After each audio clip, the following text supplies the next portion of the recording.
Certain happy-go-luckiness by the Republicans when they are talking about this issue. They do not get too stressed out about this issue because they know that politically it really doesn't matter what they say.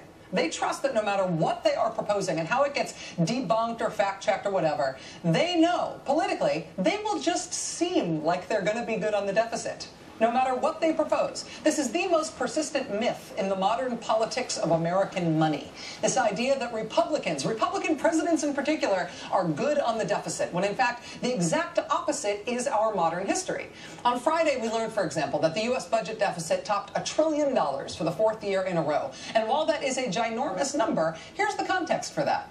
Here's our budget deficit in 2012, just over $1 trillion. And here's what it was last year. President Obama actually cut the deficit by more than $200 billion from the year before.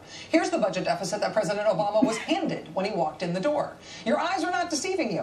You keep hearing the Republicans talk about how much President Obama has increased the deficit.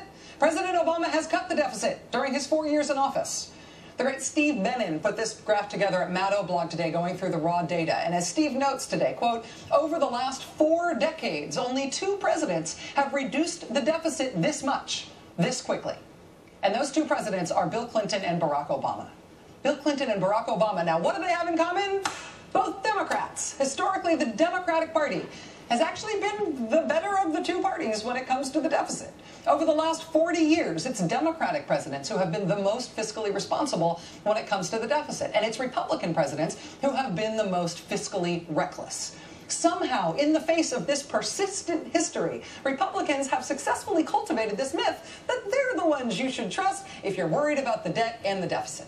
And so even though voters trust Barack Obama on every other issue, they still, inexplicably, trust Mitt Romney more when it comes to the deficit. They have great faith in Mitt Romney's deficit hawkishness, even if all his 6 studies are just stuff written on a bathroom wall. And it's hilarious. I mean, it's factually hilarious, given that Mitt Romney really is proposing this in terms of what we spend on the military. You ready? These are our current levels of military spending, our biggest discretionary spending.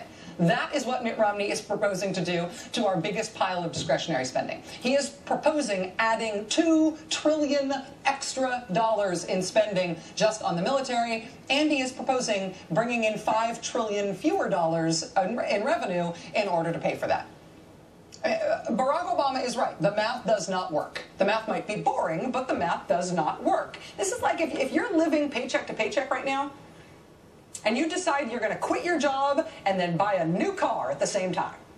So you have less money coming in and lots more money going out. What does that make you? I mean, it makes you psyched because you got a new car and you don't have to work. Plenty of time to drive it around until it runs out of gas, and then what? But a decision like this, less money coming in, lots more money going out, a decision like that puts you in deep, deep, deep debt. And if you do that at the national level, you are a lot of things, but you are not good on the deficit. Except apparently people think that you're great on the deficit. And that distance in perception, distance between the perception and the reality of Mitt Romney, is a political problem. If you are that bad on an issue like this, and people think you're great on the issue, that means something in our politics isn't working right. Someone is not doing their political job at making people understand the reality here and making you face the political consequences for it. Why is that? Obama campaign senior advisor Robert Gibbs joins us next.